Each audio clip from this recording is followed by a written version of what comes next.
நாள் என் செய்யும் வினைதான் என் செய்யும் என்னை நாடி வந்த கோல் என் செய்யும் கொடுங்கூற்று என் செய்யும் குமரேசர் இரு தாளும் சிலம்பும் சதங்கையும் தண்டையும் சண்முகமும் தோளும் கடமும் எனக்கு முன்னே வந்து தோன்றினே. அன்பு நேயர்களுக்கு சைதை ராஜாவின் அன்பு வணக்கங்கள். நாம் இப்பொழுது துலா ராசிக்கு நவம்பர் மாத ராசி பலன்களை சொல்ல இருக்கிறோம். நாம் வாக்கிய பஞ்சாங்க அடிப்படையில் பலன்களை சொல்லி வருகிறோம். நவம்பர் மாதம் என்பது ஐப்பசி 16ஆம் தேதி முதல் கார்த்திகை 15ஆம் தேதி வரை உள்ளடக்கியது. இப்போது நேராக துலா ராசிக்குள் நாம் செல்லலாம். இப்போ ராசியில் பரிவர்த்தனை யோகத்தில் சுக்கிரன் அங்கே தான் இருக்கிறார். சூரியன் நீச்ச பங்கம் அடைகிறார். 11ஆம் இடத்து அதிபதி ராசியில் இருக்கிறார். லாபஸ்தானாதிபதி ராசி அதிபதி இருக்கிறார். ரொம்ப அற்புதமான ஒரு நிலை. கௌரவம், புகழ், அந்தஸ்து, செல்வம், செல்வாக்கு எல்லாம் கண்டிப்பாக கிடைக்கும். எந்த ஒரு குறையும் இருக்காதுங்க. 2ஆம் இடத்தில் சூரியன் 15 நாள் அங்கே போயிடுவார். கேது பகவான் இருக்கிறார். இருந்த போதிலும் உங்களுக்கு 2ஆம் இடத்து அதிபதி, அதாவது இன்னொரு வீட்டை, மேஷத்தை குரு பார்க்கறதால உங்களுக்கு பண வருவாய் திருப்திகரமாக இருக்கும். ஒன்றும் எந்த குறையும் இல்லை. இருந்த போதிலும் 2இல் சூரியனும் கேதுவும் இருக்கிறதால கொஞ்சம் ஆர்ஷாக பேசுவீங்க. கொஞ்சம் ஜாக்கிரதையாக பேசணும். குடும்பத்தில் சண்டை சச்சரவு வரக்கூடிய சூழ்நிலை இருக்கிறது. பிரிவினை வரக்கூடிய சூழ்நிலை இருக்கிறது. அதனால் உங்கள் பேச்சில் நிதானம் தேவை. வேலை செய்கிற இடம், அதாவது உங்கள் அலுவலகத்துலேயும் நீங்கள் பார்த்து பேசணுங்க. இல்லைன்னா பிரச்சனையில் போய் முடியும். ஏன்னா சம்பாதிக்கக்கூடிய இடம் இல்லையா, உத்தியோகம் புருஷ லட்சணம் இல்லையா. அப்போ உத்தியோகம் பார்க்குற இடத்துலையோ இல்லை சொந்த தொழில் புரிகிற இடத்துலையோ கொஞ்சம் பேச்சில் நிதானம் தேவை. இல்லைன்னா கூட மேலதிகாரிகள் அல்ல உடன் பணிபுரியும் பணியாளர்கள்கிட்டையும் பிரச்சனைகள் ஏதாவது வந்துடும் இல்லையா. அதனால் ஜாக்கிரதையாக நடந்துக்குங்க.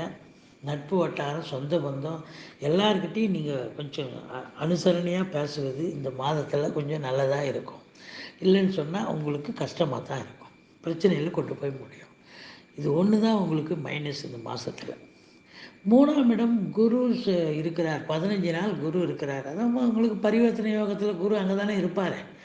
அதனால் உங்களை பொறுத்தவரையிலையும் இந்த கம்யூனிகேஷன் பாவம் ரொம்ப சிறப்பாக இருக்குது. 3ஆம் இடம், அதாவது பிபிஓ, சாஃப்ட்வேர், ஹார்ட்வேர், தபால் தந்தி இலாக்கா, கொரியர் சர்வீஸ், விளையாட்டு வீரர்கள், வீராங்கனைகள், நாட்டியம் ஆடும் கலைஞர்கள், அப்புறம் ஃபைட் அதாவது புரியும் கலைஞர்கள், அதாவது என்ன ஃபைட் மாஸ்டர் அல்லது ஃபைட்டு சண்டை காட்சி கலைஞர்கள் எல்லாருமே கொஞ்சம் ஜாக்கிரதையாக இருக்கணும். அதாவது என்னென்னா ரொம்ப சிறப்பாக பண்ணுவீங்க. ரொம்ப நல்ல பேர் எடுப்பீங்க. நல்ல ரெகக்னைஸ் ஆகும். நல்லா சம்பாதிக்கக்கூடிய ஒரு காலகட்டம் தான் இது அப்படின்னு நம்ம சொல்கிறோம். இப்போது 4ஆம் இடத்தில் உங்களுக்கு சனி பகவான் பரிவர்த்தனை யோகத்தில் ஆட்சி நிலையில் இருப்பார். அப்போது 4ஆம் இடம் சிறப்பாக இருக்குது. தாயாருடைய ஸ்தானம் மிகவும் சிறப்பாக இருக்குது. மாத்திருஸ்தானம்னு சொல்லுவாங்க.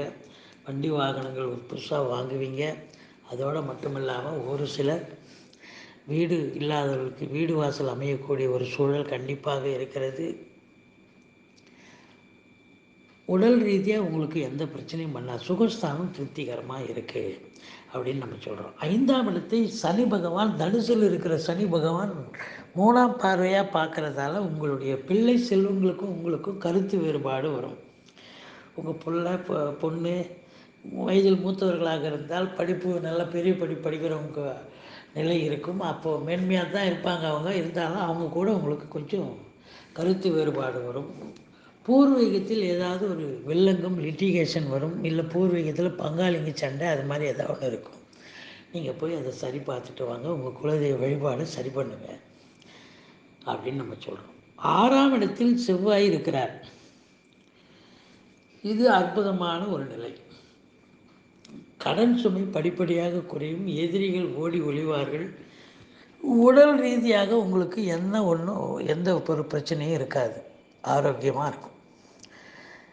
7ஆம் இடம் அப்படின்னும்போது 7ஆம் இடத்தை குரு பார்க்குறாருங்க. ரொம்ப அற்புதம். அதாவது முதல் 15 நாள் பார்க்குறாரு. தனுசில் இருக்கிற குரு. இதனால் உங்களுக்கு என்ன அப்படின்னாக்கா, கணவன் மனைவியிடையே பரஸ்பர ஒற்றுமை, சந்தோஷம், குதூகலம் நிச்சயமாக இருக்கும். ஒரு சிலருக்கு புதிய நட்பு மலரக்கூடிய நிலை. அதோடு மட்டும் இல்லாமல் உங்களுடைய வாழ்க்கை துணை அல்லது மனைவியால் உங்களுக்கு பொருளாதார வரவு, பண வரவு திருப்திகரமாக இருக்கும் அப்படின்னு நம்ம சொல்கிறோம். இதையும் தாண்டி உங்கள் சொந்த தொழில் புரியும் அன்பர்கள், பார்ட்னர்ஷிப் என்று சொல்லக்கூடிய கூட்டாளிகள் இப்போது ஆதரவாக அனுசரணையாக இருப்பாங்க. மொத்தத்தில் டோட்டல் சமூகமே, அதாவது நீங்கள் வேலை பார்க்குற இடம், நட்பு வட்டாரம், சொந்த பந்தம், எல்லாருமே அக்கம் பக்கம் எல்லாருமே உங்களுக்கு ஆதரவு கரம் நீட்டக்கூடிய ஒரு சூழல் அப்படின்னு நம்ம கண்டிப்பாக சொல்கிறோங்க. 7ஆம் இடம் சிறப்பாக இருக்குது. கணவன் மனைவியிடையே பரஸ்பர ஒற்றுமை, சந்தோஷம், குதூகலம், அதுதானங்க முக்கியம். அது சிறப்பாக இருக்குது.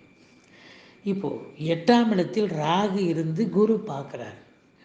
7ஆம் இடத்துக்கு 2ஆம் இடம் 8ஆம் இடமாக வர்றதால கணவன் மனைவி இவங்களுக்கெல்லாம் பார்த்தீங்கன்னு சொன்னால், வேலை பார்க்குற இடம், அதாவது வாழ்க்கை துணையோ அல்லது மனைவியோ வேலை பார்க்குற இடத்துல ப்ரொமோஷன், இன்க்ரிமெண்ட் கிடைச்சி சந்தோஷம் அடையக்கூடிய ஒரு நிலை, அல்லது வாரிசு இல்லாதவர்களுக்கு உங்களை வாரிசாக நியமித்து அவங்களுடைய சொத்து பத்து, பண வரவு, நகை நட்டு எல்லாம் உங்களுக்கு உங்கள் பேங்க்குக்கு ட்ரான்ஸ்ஃபர் ஆகக்கூடிய ஒரு காலகட்டம். அதனால் ரொம்ப திடீர் ராஜயோகம், திடீர் விபரீத யோகம்லாம் உங்களுக்கு கண்டிப்பாக கிடைக்கும்.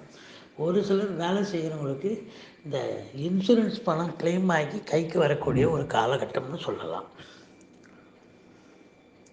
8ல் ராகு இருக்குது. குரு பார்க்காம இருந்தால் பிரச்சனையாக இருக்கும். ஆனால் குரு பார்க்க கோடி நன்மை, எந்த பிரச்சனையும் இருக்காது. இப்போது 9ஆம் இடத்தை குரு பார்க்குறார். 9ஆம் இடம் மிதுனம். மிதுனத்தை முதல் 15 நாள் குரு பார்க்கறதால பாக்கிய நிறைவு ஏற்படுகிறது. தகப்பன் வழி சொந்தங்களால் ஆதாயம் பெறுகிறீர்கள். ஒரு சிலர் வெளிநாடு சென்று வரக்கூடிய ஒரு நிலை, படிப்பதற்காகவோ வேலை நிமித்தமாகவோ. அப்போது வெளிநாட்டினுடைய கரன்சி உங்கள் இல்லம் தேடி வரக்கூடிய சூழல் இருக்கிறது. சந்தோஷமான நிலை. இப்போ 10ஆம் வீடு அப்படின்னும்போது கடகத்தை குரு பார்க்குறாரு. அப்போ 10ஆம் வீட்டை குரு பார்க்குறதால ஒரு சில ராசி அன்பர்கள் கடல் கலந்து வெளியே போய் சம்பாதிக்கவோ, வேலை பார்க்க, அதாவது படிக்கவோ செய்யக்கூடிய ஒரு நிலை, அதனால் ஆதாயம் பெறக்கூடிய நிலை. சொந்த தொழில் புரியும் அன்பர்களுக்கும் இது ஒரு அற்புதமான ஒரு காலகட்டம். வங்கிகளில் கடனுதவி பெற்று இன்னும் அதிகமாக பொருளாதாரத்தை விரிவாக்கம் செய்து, அதாவது நிறுவனத்தை விரிவாக்கம் செய்து இன்னும் லாபத்தை அதிகப்படுத்தக்கூடிய ஒரு காலகட்டம். உத்தியோகம் பார்ப்பவர்கள், தனியார் துறையில் வேலை செய்பவர்களுக்கும் ரொம்ப அற்புதமாக இருக்கும். ஏன்னா குரு பார்க்க கோடி நன்மை. வேலையில் ஒன்றும் இந்த மாதம் கஷ்டம் இருக்காது, எந்த டிஸ்பியூட்டு எந்த பிரச்சனையும் வராது. ப்ரமோஷன் ஒரு சிலருக்கு கிடைக்கும், ஒரு சிலருக்கு தேவையான இடத்துக்கு ட்ரான்ஸ்ஃபர் வாங்கிட்டு வருவீங்க. இதனால் நீங்கள் சந்தோஷம் அடைவீங்க அப்படின்னு நம்ம சொல்கிறோங்க. இப்போது உங்களுக்கு 11ஆம் இடத்தை குரு இங்கே தனுசில் இருக்கிற குரு பார்க்குறார். இது அற்புதம். 11ஆம் இடம் என்பது எண்ணிய செயல் ஈடேறுதல், மூத்த சகோதரத்தால் ஆதாயம் பெறுதல். இதையும் தாண்டி 2வது திருமணத்திற்காக காத்திருக்கும் ஒரு சில அன்பர்களுக்கு 2வது திருமணம் இல்லத்தில் நடக்கக்கூடிய ஒரு காலகட்டமாக இது அமைகிறது. பேச்சுவார்த்தை நடத்தி வீட்டில் சுப நிகழ்ச்சிகள் நடக்கக்கூடிய ஒரு நிலை அப்படின்னு நம்ம சொல்கிறோம். லாபம் லாபம் லாபம். 10ஆம் இடம் சிறப்பாக இருந்தால் தானே 11ஆம் இடம் லாபத்தை பார்க்க முடியும். அப்போ தொழில் உத்தியோகஸ்தானம் சிறப்பாக இருக்குது, அதனால் லாபஸ்தானம் ரொம்ப வலிமையாக இருக்குது, நிறைய லாபத்தை பெறக்கூடிய ஒரு நிலை இருக்கிறதுன்னு சொல்கிறோம். இருந்த போதிலும் உங்களுக்கு 12ஆம் வீட்டை உங்களுக்கு சனி பகவான் 10ஆம் பார்வையாக பார்க்குறார். அதை புதன் உச்ச நிலையில் இருந்த போதிலும் உங்களுக்கு பார்த்தீங்கன்னு சொன்னால், பரிவர்த்தனை யோகத்தில் சனி பகவான் பார்க்குறதால தாய்மாமன் உறவில் பிரச்சனை ஏற்படும். சனி பார்க்குறதால ஒரு சிலருக்கு கொஞ்சம் செலவினங்கள் ஏற்படக்கூடிய ஒரு நிலை. அந்த செலவுகள் அசுப செலவாக ஒரு சிலருக்கு மாறலாம், ஒரு சிலருக்கு சுப செலவாக கூட இருக்கக்கூடிய ஒரு நிலை. ஏன்னா குரு பார்க்குது, சனியும் பார்க்குதுங்க. அப்போ குரு பார்க்க சுப செலவுகள் ஏற்படும்னு கண்டிப்பாக சொல்லிடலாம், எந்த பிரச்சனையும் இருக்காது.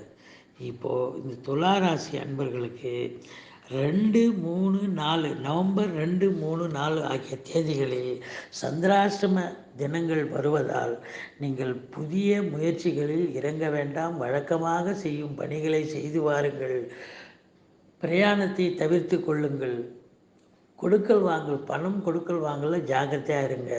மற்றபடி நீங்கள் வணங்க வேண்டிய தெய்வம் அப்படின்னு பார்த்தீங்கன்னு சொன்னால், இந்த மாதம் இந்த துலா ராசிக்கு மகாலட்சுமியை வணங்குங்கள்.